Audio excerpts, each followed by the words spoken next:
Antes de seguir, os quiero dar un aviso. Soy un friki. Lo sabéis, algunos lo sabéis por experiencia porque me conocéis. Soy un friki. Un friki es aquel que le gustan cosas raras o cosas que por su edad dices, chato, esto ya no debería gustarte. Pero sí, lo reconozco, hay cosas que me gustan.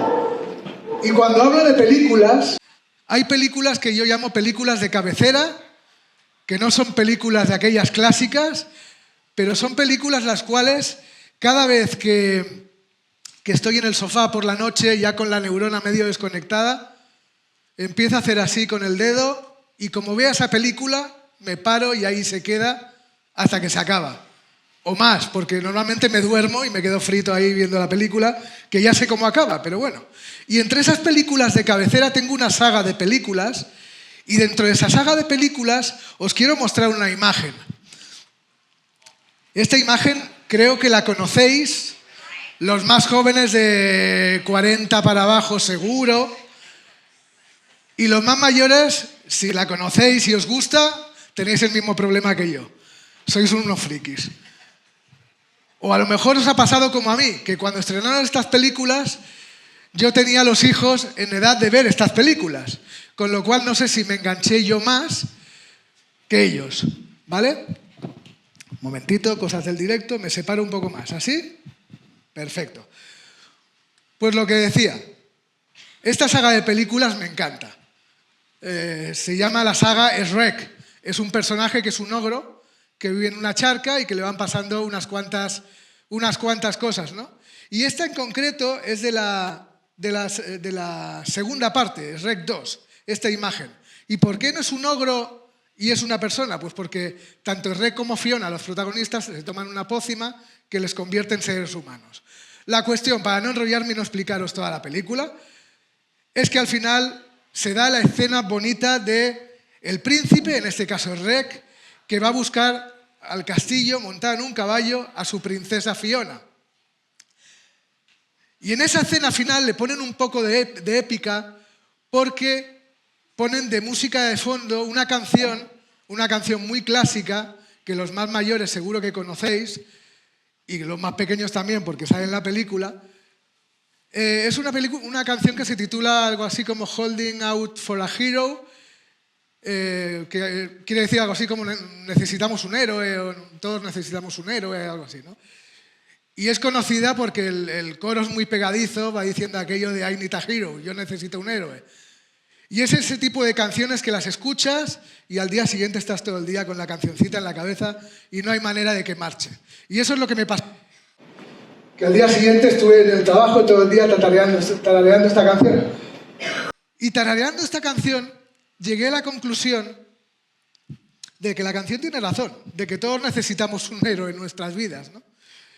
Y creo que no me equivoco si digo que todos, no es que lo necesitemos, sino que todos tenemos un héroe en nuestras vidas. Alguien que ha formado parte de nuestras vidas y que por algo que han dicho o que han hecho, ha sido esa persona que en ese momento dado, como decía Cruyff, en ese momento ha dicho justo lo que necesitábamos oír o ha hecho justo lo que necesitábamos ver o notar en nuestras vidas. Yo creo que todos hemos tenido alguna persona de esas, ¿no? Bien sea el padre, la madre, el hermano mayor, a nivel estudiantil siempre hay algún profesor que dices, ostras, este profesor era un tío guay, un tío al que se le podían preguntar cosas, etcétera, ¿no? O a nivel de iglesia, pues el líder de jóvenes o el pastor. Todos yo creo que tenéis, si ahora os ponéis a pensar, una persona, o dos, o tres, o cuatro, que decís, más que héroe, es que le admiro mucho. Y, ostras, todo lo que hace, sin que sea perfecta esa persona, pero sí que le hago caso porque, ostras, veo que tiene razón y es consecuente en su vida, ¿no? Es alguien que es eso, que ha supuesto un antes y un después. Y yo tengo y creo que tendré personas a las que admiro. Algunas de las cuales están aquí. Ellos saben quiénes son. Aunque no lo digo tanto como debería, pero ellos saben quiénes son, ¿no? Y durante mi vida, ya tengo unos añitos, he tenido personas las cuales he admirado por lo que han hecho o por lo que han dicho y que me han ayudado para bien en mi vida, ¿no? Y os quiero presentar a una de estas personas. El punto que tiene esta persona es que es una persona a la que ni siquiera conocí, pero que sí que ha formado parte de mi vida y que ha afectado de manera positiva a mi vida por lo que decía, aunque yo no supe lo que dijo, pero sobre todo por lo que hizo. Y os quiero mostrar la foto. Esta foto, muy pocas personas de aquí, no es la primera vez que la veis. Algunos muy cercanos sabéis ya de quién se trata. Otros seguramente conocéis de la persona porque lo reconozco. Os he pegado la paliza muchas veces hablando de esta persona y de su historia. Pero creo que la mayoría no debéis saber de quién se trata todavía. Aunque si jugáis un poco a detectives, veréis que es una foto en blanco y negro, ese tenue color marroncito tirando a sepia que aparece por aquí, con lo cual decís, esta persona es muy posible que ya no esté viva, vamos a tirar al siglo anterior y seguramente por lo que está diciendo igual es algún familiar. Y seguiréis jugando a detectives y diréis, bueno, a lo mejor un familiar, el padre, el abuelo, el bisabuelo. Bien, si habéis llegado hasta aquí ya habéis acertado, porque se trata de una de estas personas. Os presento a mi abuelo Gabriel Sánchez. Mi abuelo Gabriel murió con la edad de 35 años. Evidentemente no le conocí, porque fue asesinado por las tropas de Franco. Él nació en el 1901 y en 1936, cuando las tropas de Franco, debido al golpe de Estado, empezaron a entrar en todas las ciudades y pueblos, pues a uno de esos, a los que quitaron de en medio, fue a mi abuelo. Voy a contar una pincelada muy breve de la vida de mi abuelo. Mi abuelo era una persona lo más atea que te puedas encontrar en la vida.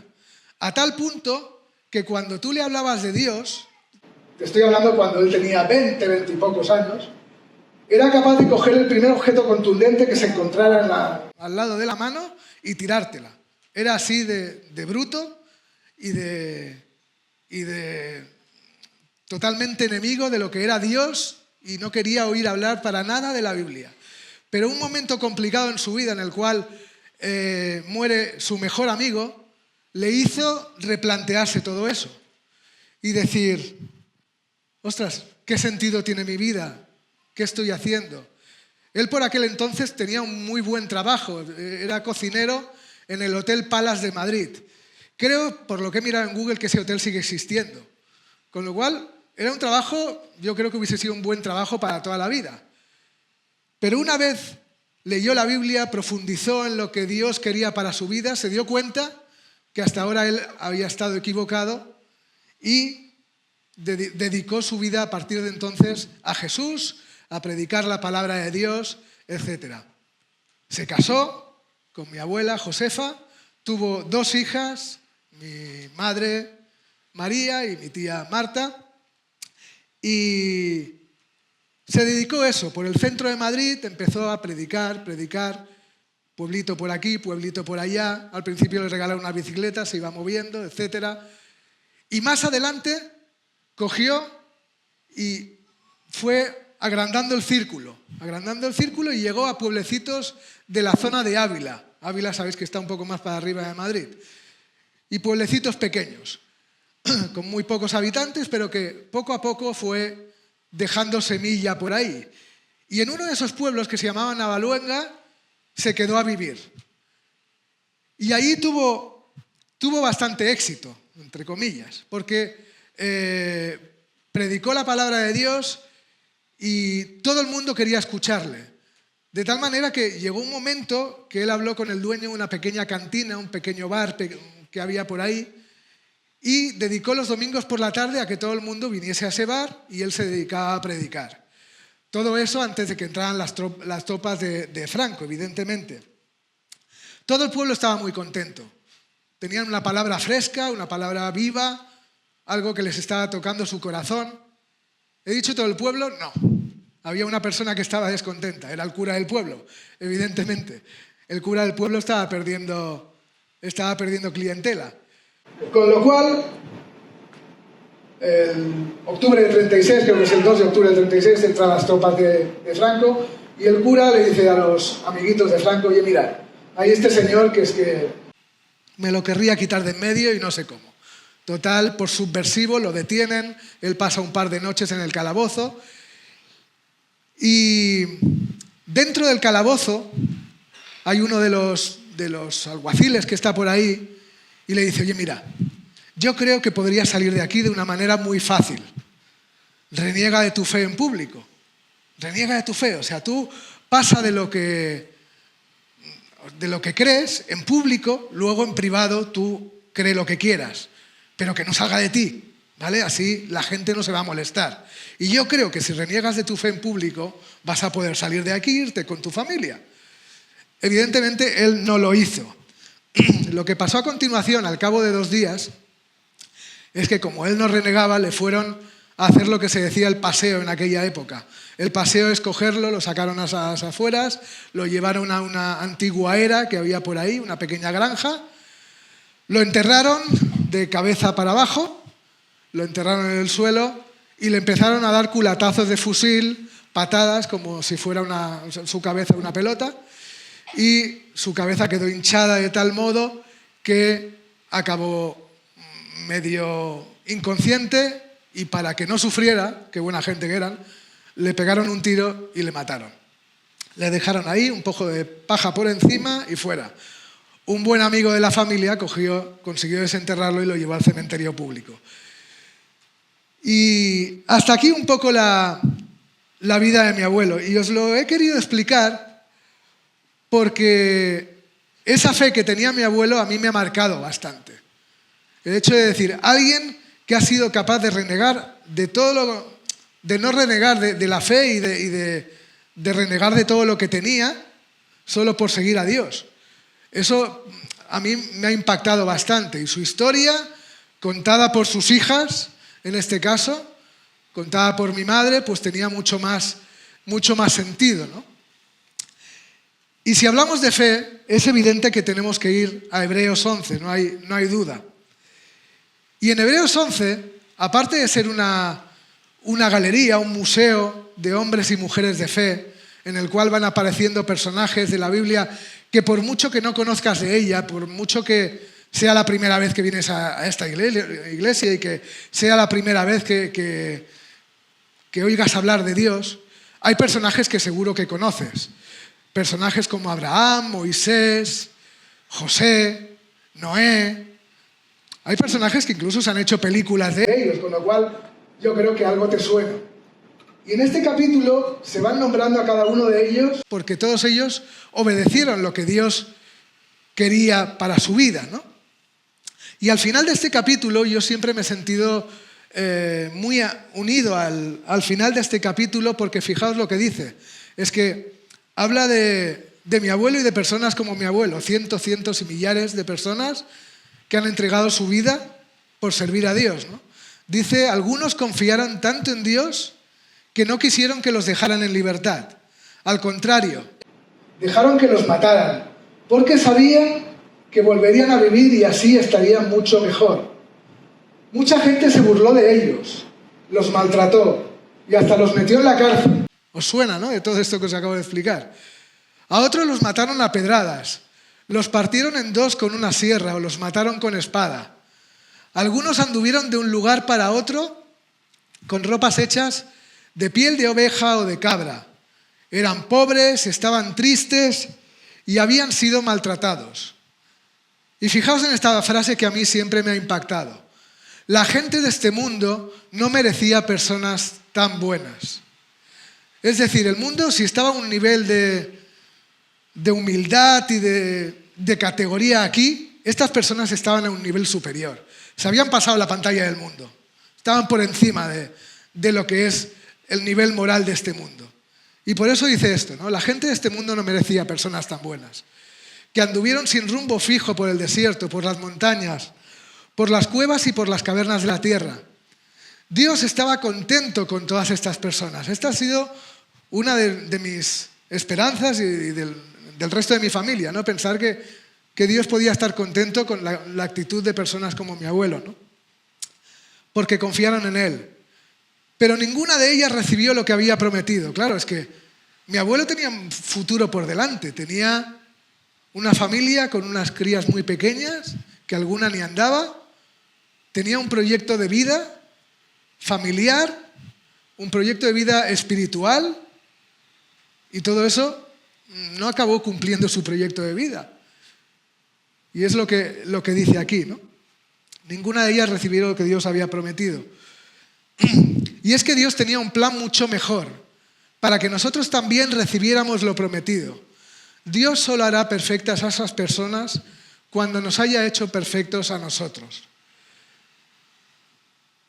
Y antes os acabo de hablar de personajes que obedecieron a Dios, aún siendo objeto de burla de la sociedad que tenían entonces, siendo perseguidos por personas que tenían alrededor, etcétera, ¿no?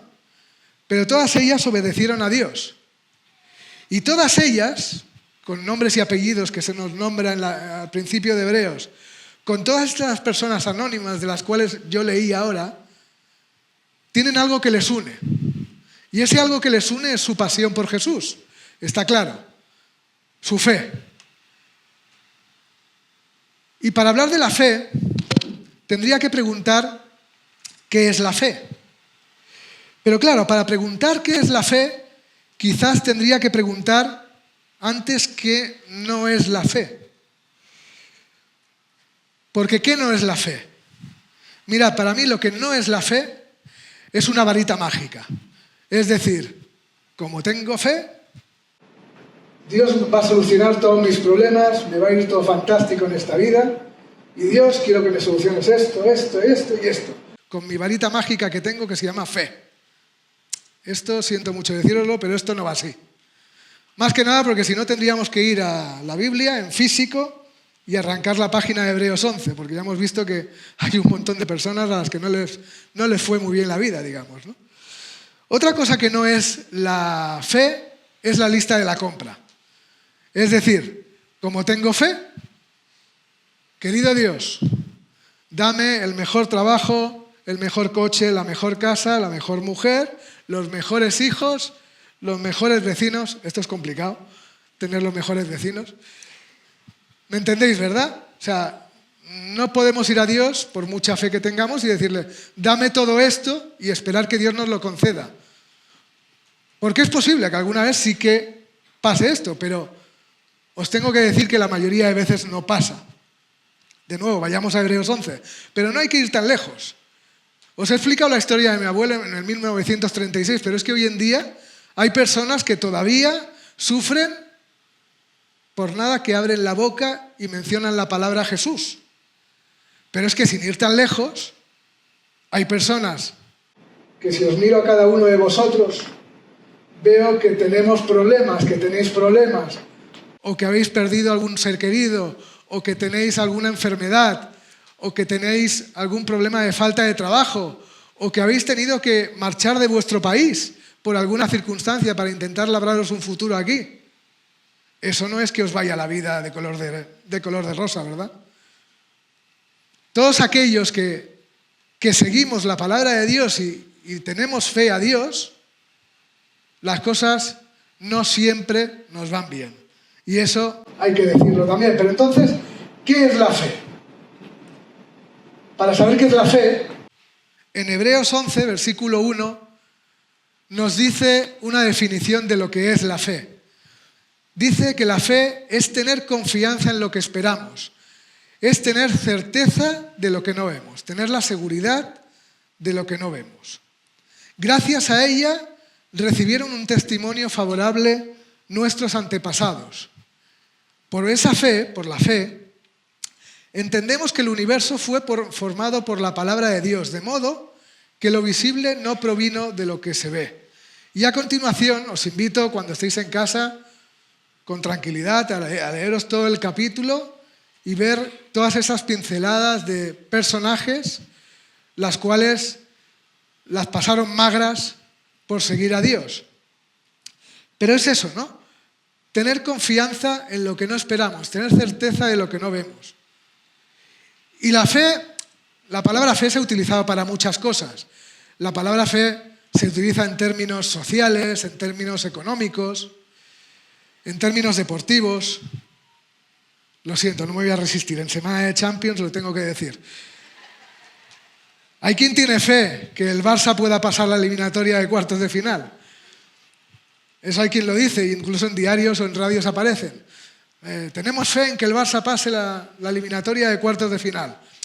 O también los del Madrid dicen, tenemos fe en que el Madrid pueda ir al campo del City y ganar la eliminatoria.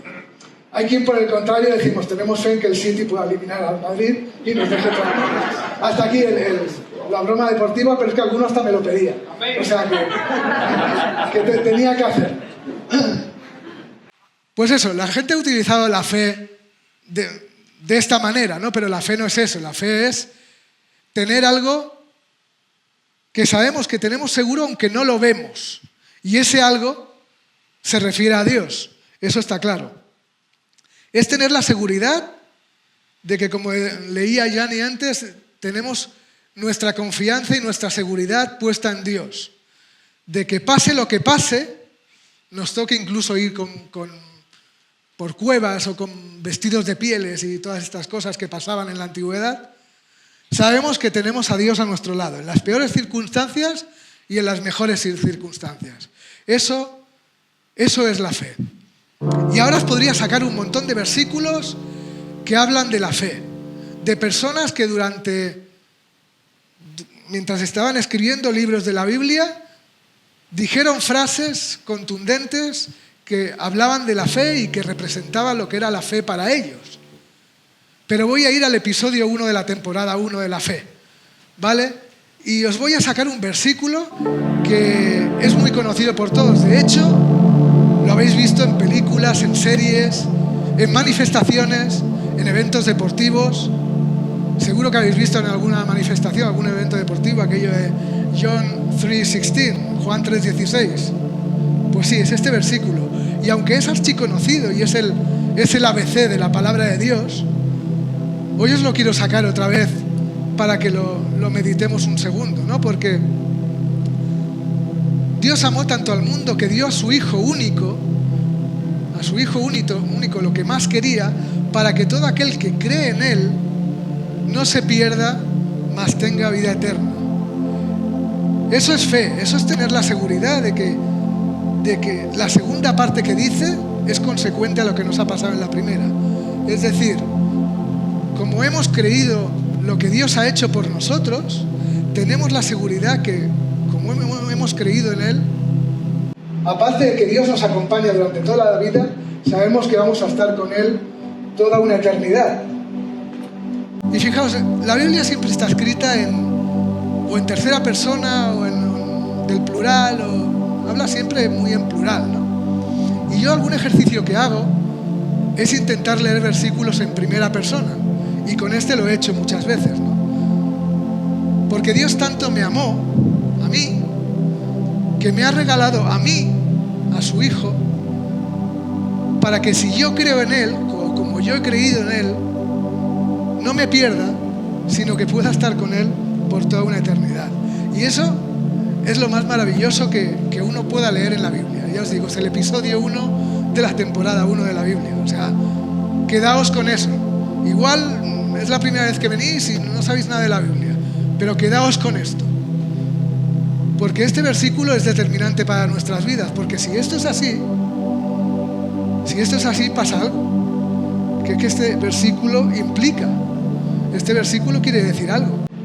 Este versículo debería significar un antes y un después de nuestras vidas, porque si es verdad que Dios me ha amado de esa manera y que por otro lado dice que me va a regalar un futuro junto a Él, es que es lo más maravilloso que te pueda suceder en la vida, porque si no, muchas veces lo he pensado, ¿de qué sirve la vida vivir 60, 70, 80 años aquí para luego ser comida de gusanos? No tiene ningún sentido.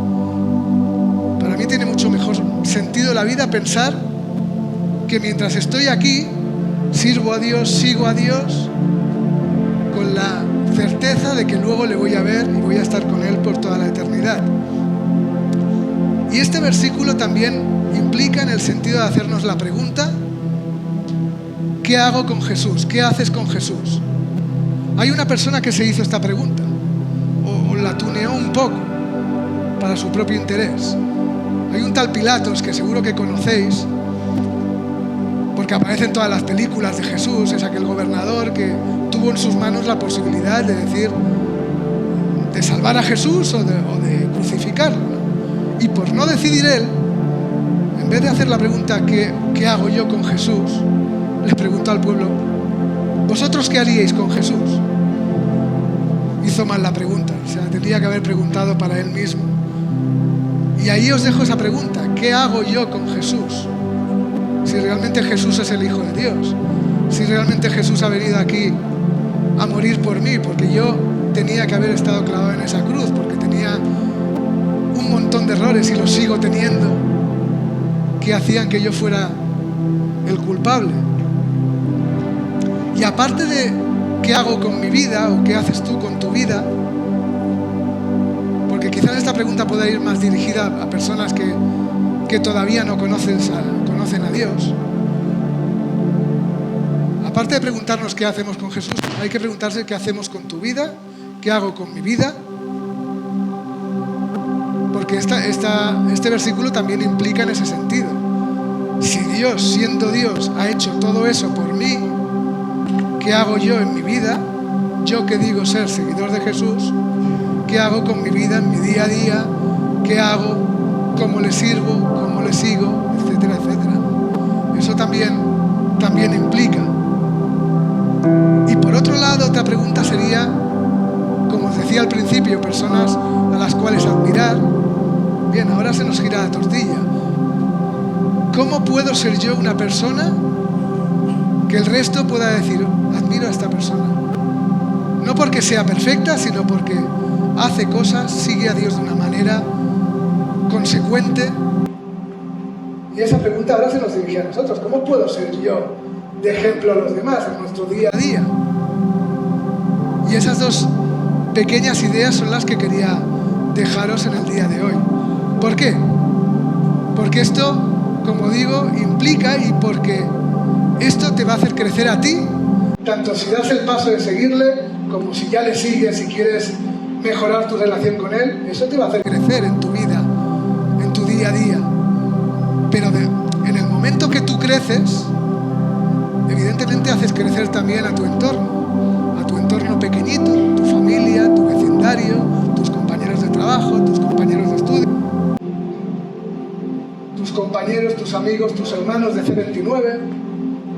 Y cuando haces crecer a los que tienes al lado, poco a poco vas agrandando el círculo, llegas a C29. Si tú creces, yo crezco, nosotros crecemos y C29 también crece. Así que estas son las dos pequeñas ideas que os quería dejar hoy. Son ideas muy sencillas, muy simples, pero creo que pueden ayudarnos en nuestro día a día.